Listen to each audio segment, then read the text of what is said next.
শারদীয়া দুর্গোৎসবকে কেন্দ্র করে তেলিয়ামুড়ার বিভিন্ন বনেদি ক্লাবগুলিতে একদমই তোমার জোয়ারের প্রস্তুতির জোয়ার উঠেছে। এরই মধ্যে বিশেষ নজর কেড়েছে সপ্ত সিন্ধু 10 দিগন্ত ক্লাবের আয়োজন।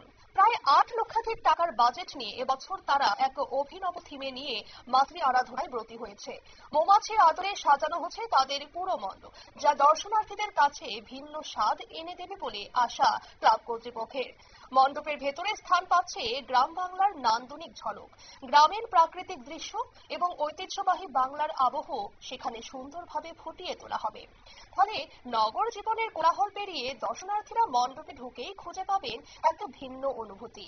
শিল্প, সাহিত্য এবং সংস্কৃতির কেন্দ্র হিসেবে পরিচিত এই ক্লাব এবছরও স্থানীয় শিল্পীদের প্রতিভাকে প্রাধান্য দিয়েছে। মণ্ডপ সজ্জা, আলোকসজ্জা থেকে শুরু করে প্রতিমা সজ্জা পর্যন্ত প্রতিটি ক্ষেত্রে স্থানীয় শিল্পীদের নিপুণ হাতের ছোঁয়া থাকছে। এবং ক্লাবের সদস্যরা তারা কি মনে করছেন শোনাবো আপনাদের। অন্যান্য বছরের ন্যায় এবারও সপ্তশিল্পী 10 দিগন্ত ক্লাব শারদীয়ার পূজার ব্রতী হয়েছি। আমাদের এবারকার পূজার থিম মৌচাক এবং আমাদের এবারকার বাজেট 11 লক্ষ টাকা।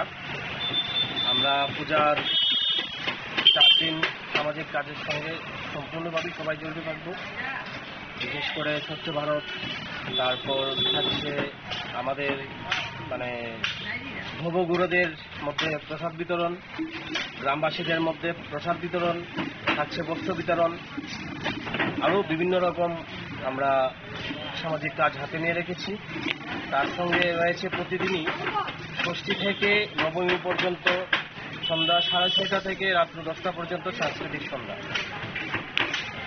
সবাইকে আমাদের পূজা প্যান্ডেলে আমন্ত্রণ জানাচ্ছি, আপনারা আসুন। আপনারা শুনলেন ক্লাব কর্তৃপক্ষের বক্তব্য। প্রতি বছরের মতো এই বছরও তারা নানা সামাজিক ও সাংস্কৃতিক কর্মসূচি হাতে নিয়েছে এবং পাশাপাশি থাকছে সাংস্কৃতিক অনুষ্ঠান, প্রতিযোগিতা ও সমাজ কল্যাণমূলক উদ্যোগের মধ্য দিয়ে পূজাকে আরো অর্থবহ করে তুলতে চাইছে তারা।